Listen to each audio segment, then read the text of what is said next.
The stepmother.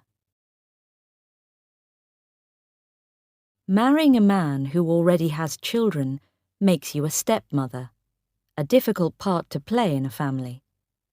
And stepmothers in stories are often mean and unkind to their stepchildren. Lakshman, who is 9, knows this very well. He never wanted a stepmother. Why ever did his father marry her? Maybe, if he is horrible to her, she will go away again. Lakshman ran his hand over the surface of the cupboard and breathed in the pleasant smell of newly cut wood.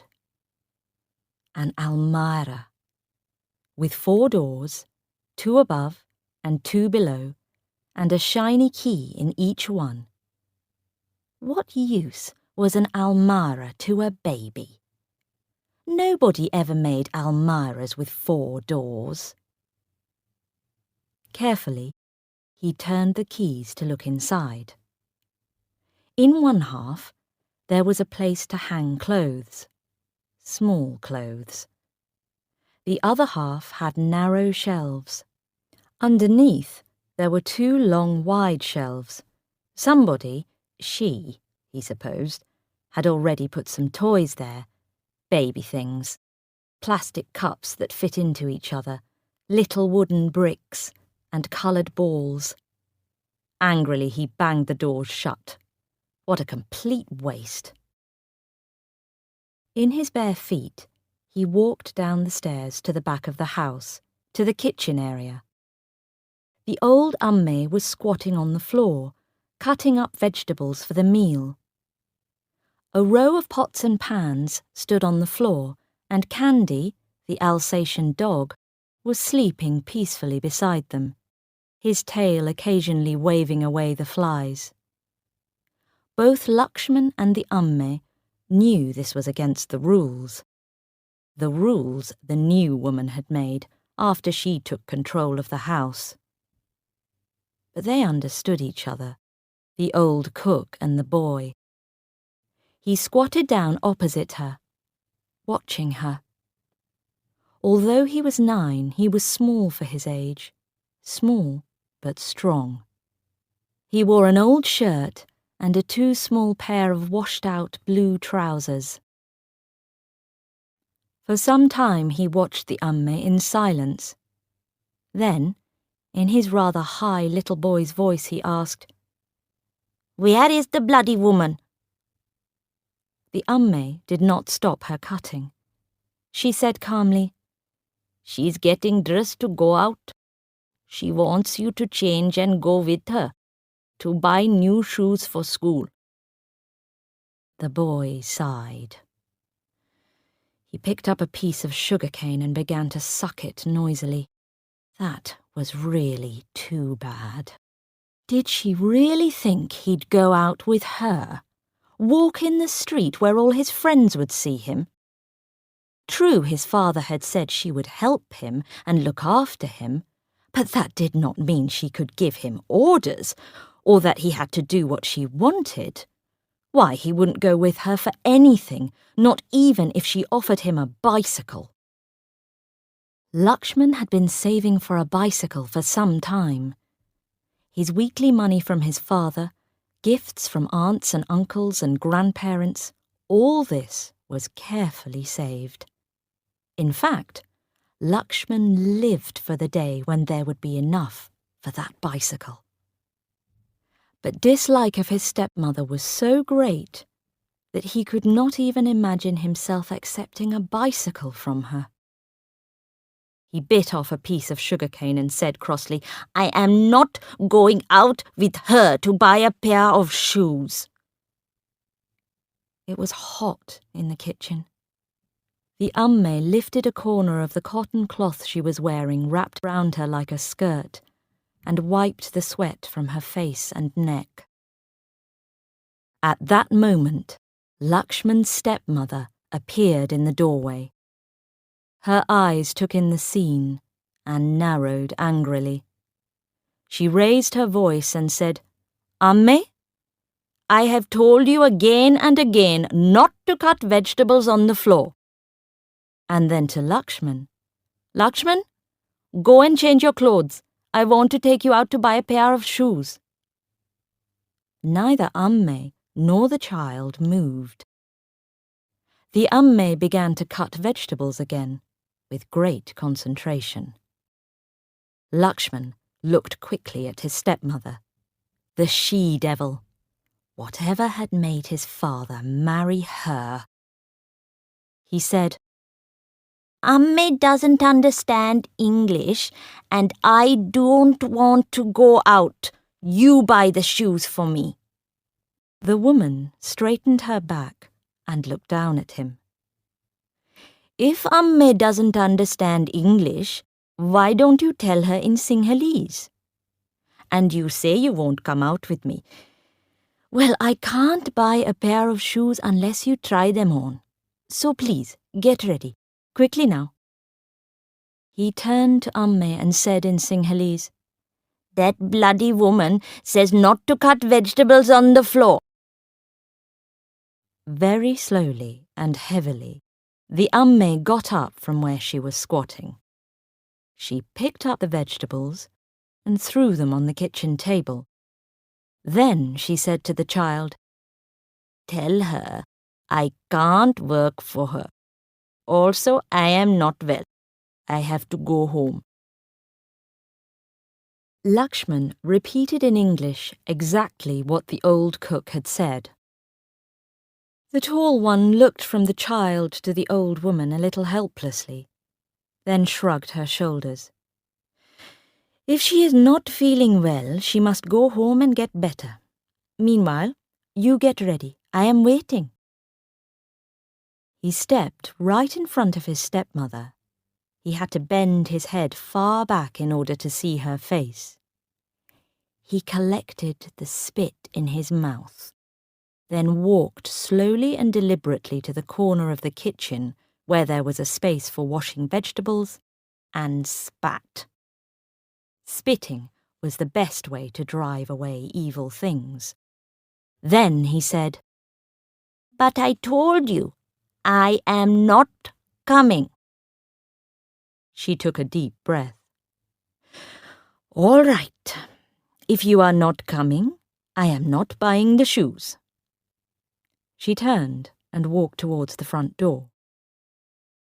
Lakshman ran after her and shouted so that it echoed down the road.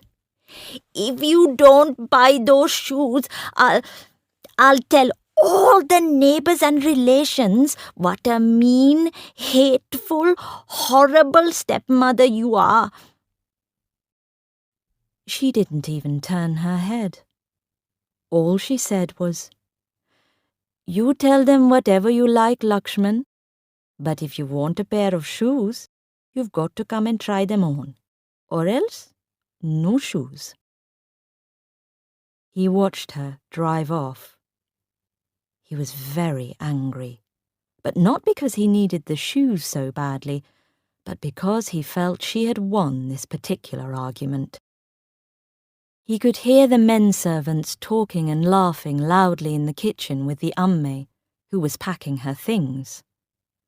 They were talking about his stepmother, and suddenly a cold fury rose in him.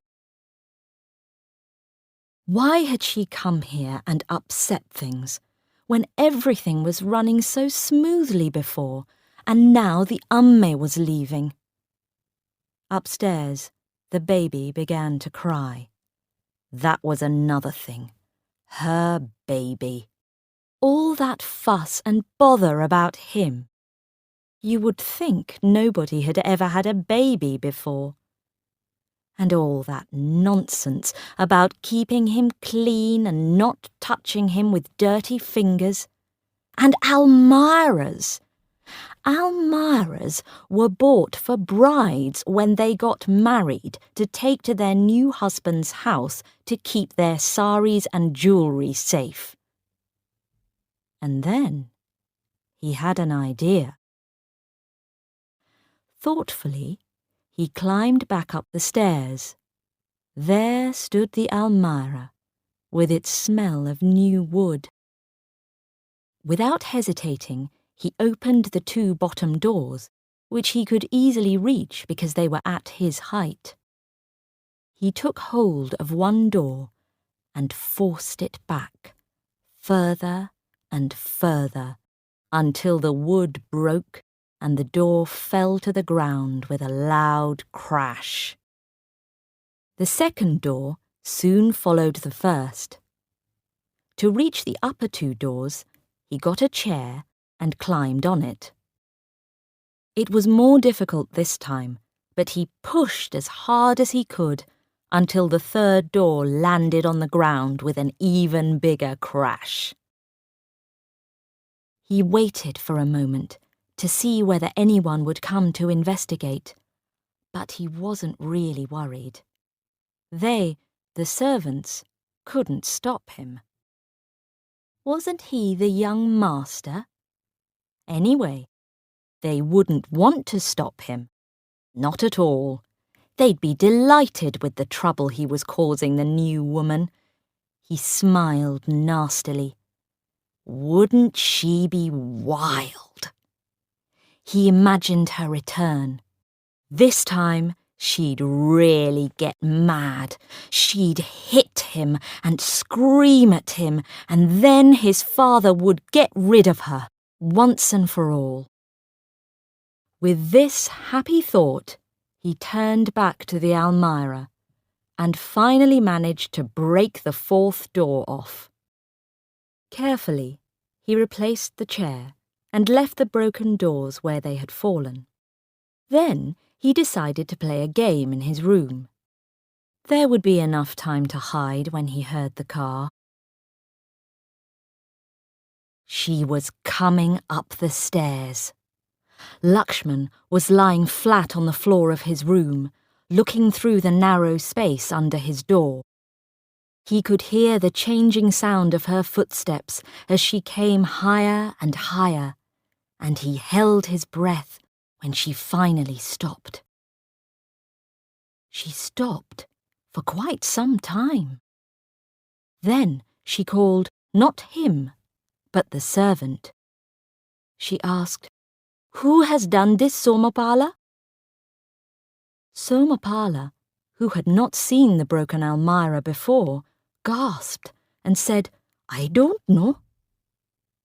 There was another pause, and she said something Lakshman couldn't hear.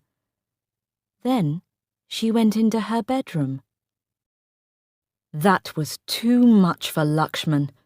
After all his hard work, he jumped up from the floor, ran through the doors, and burst into her room without knocking.